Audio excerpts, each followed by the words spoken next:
Oke, selanjutnya adalah perhitungan PPh 21 atas penghasilan yang diterima oleh bukan pegawai yang menerima penghasilan yang tidak bersifat berkesinambungan.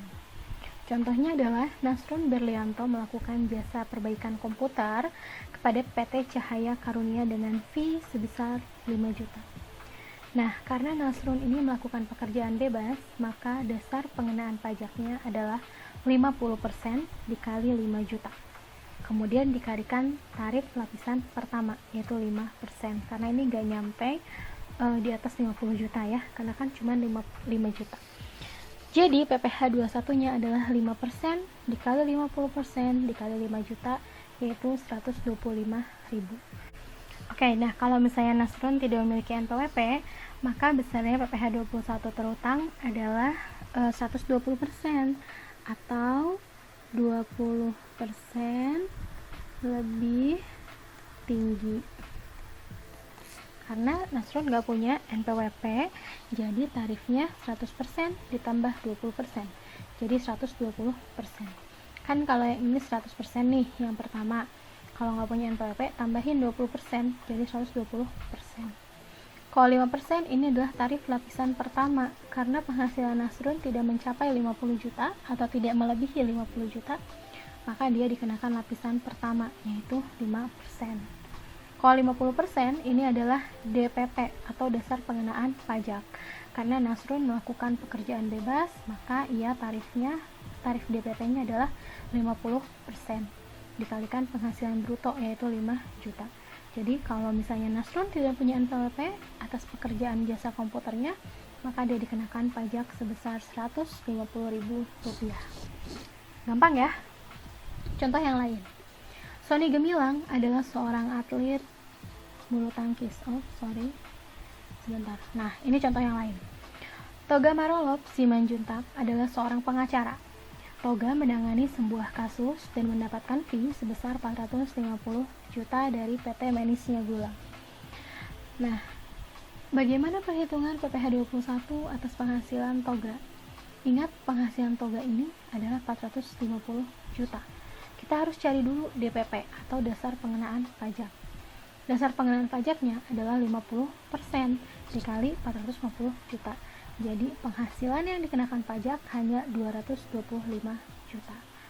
Ingat, penghasilan ini sudah lebih dari 50 juta. Berarti dia dikenakan dua lapisan tarif. Yang pertama adalah 5% dikali 50 juta, yaitu 2.500.000. Yang kedua adalah 15% dikali 175 juta. Dari mana 175 juta? Dari 225 juta dikurangi 50 juta, yaitu 175 juta. Jadi total pajak PPh 21 atas penghasilan Toga yaitu 28.750.000. Nah, gimana kalau nggak punya NPWP? Sama, ini tarifnya 20% lebih tinggi, hitungnya kayak tadi. Oke, gampang ya. Nah, sekarang untuk peserta kegiatan. Untuk setiap kali pembayaran yang sifatnya utuh dan tidak dipecah yang diterima oleh peserta kegiatan, maka tarifnya juga ngikutin PPh pasal 17. Contohnya, Sony Gemilang adalah atlet bulu tangkis. Ia berdomisili di Jakarta. Ia menjuarai turnamen di Indonesia dan memperoleh hadiah sebesar 200 juta. Gimana ngitungnya? Nah, kalau ini tidak ada dasar pengenaan pajak, tidak ada PTKP, tidak ada batas minimal. Jadi langsung dikenakan tarif pasal 17. Berarti yang pertama adalah tarif 5% sampai 50 juta, 2.500.000. Yang kedua adalah 15%. Karena ini penghasilannya sudah lebih dari 50 juta, berarti masuk ke tarif lapisan kedua, yaitu 15%. Dikali 150 juta. Dari mana 150 juta?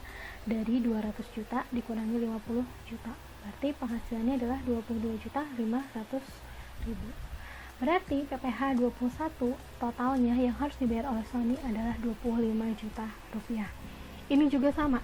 Kalau Sony nggak punya NPWP, jadi dia tarif pajaknya 20% lebih tinggi. Nah, jadi Anda kalau nanti sudah punya penghasilan yang melebihi PTKP, sebaiknya harus punya NPWP, karena nanti dikenakan tarif pajaknya juga lebih tinggi kalau nggak punya NPWP.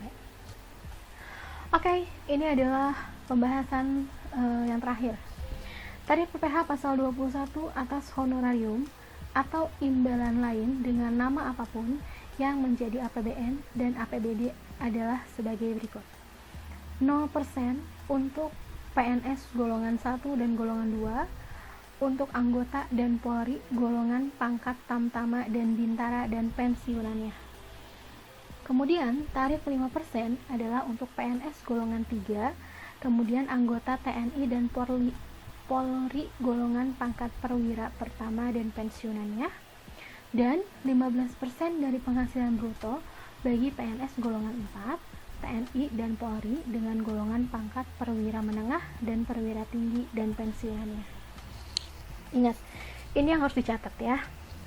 Untuk penghasilan yang diperoleh oleh PNS dan TNI dan Polri yang dikenakan tarif PPh pasal 21 ini sifatnya adalah final.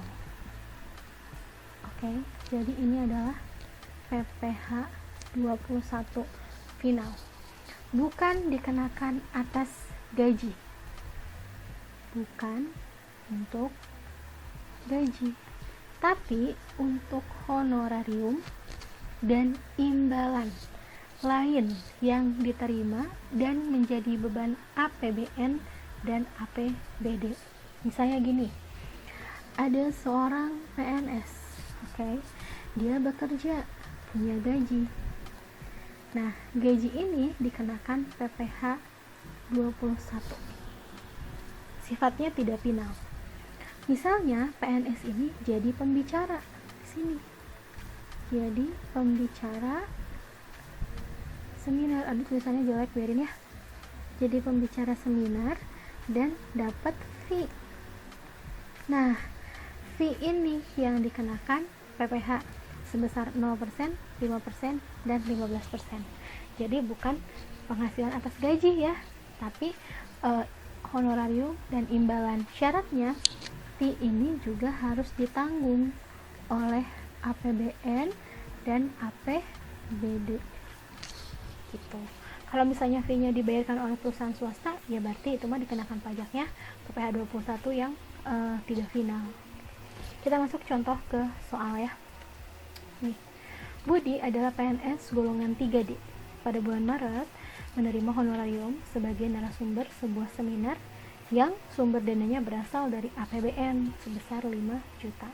Nah, Budi ini golongan PNS-nya 3D. Terus dia dapat honor dari sebuah seminar di mana dana 5 juta ini berasal dari APBN. Maka Budi dikenakan PPh 21 final, yaitu sebesar 5% karena golongan 3D. 5% dikali 5 juta berarti harus dikenakan 250.000 PPh 21 final. Maka penghasilan bersih yang diterima oleh Budi adalah 4.750.000. Dari 5 juta dikurangi 250.000. Contoh satu lagi ya. Yayu adalah PNS golongan 2D. Pada bulan April menerima honorarium sebagai salah satu tim kerja sebesar 1.500.000. Tentunya ini juga dibebankan pada APBN atau APBD. Nah, karena Yayu PNS-nya golongannya 2D, maka tarif pajaknya adalah 0%. Dikali 1.500.000, maka tidak dikenakan pajak. Oke. Jadi sekarang kita udah tahu ya gimana cara ngitung PPh 21 untuk pegawai tetap, bukan pegawai, untuk tenaga ahli, atau untuk PPh 21 yang berlaku lainnya. Mudah-mudahan Anda semua bisa dimengerti ya. Yap, pemaparan materinya udah selesai. Mudah-mudahan bisa kalian mengerti. Jangan lupa isi absen tepat waktu. Kemudian jangan lupa juga kerjakan tugasnya, dikumpulkan dalam bentuk PDF. Anda boleh mengerjakan di kertas HVS, folio, buku, atau sejenisnya terserah, tapi dikumpulkannya dalam bentuk scan PDF. Jangan lupa kalau ngumpulin tugasnya tuh jangan terbalik ya, soalnya saya susah meriksanya. Jadi mudah-mudahan kalian bisa mengerti ya. Jadi ngirim tugasnya dalam bentuk portrait. Dan perhatikan juga deadline pengumpulan tugas. Jangan sampai terlambat ngumpulin tugasnya karena nanti nilainya berbeda. Oke, terima kasih atas perhatiannya. Terima kasih atas kesediaan waktu kalian untuk mengikuti kelas online kali ini. Mudah-mudahan bermanfaat dan bisa diterima ilmunya. Assalamualaikum warahmatullahi wabarakatuh.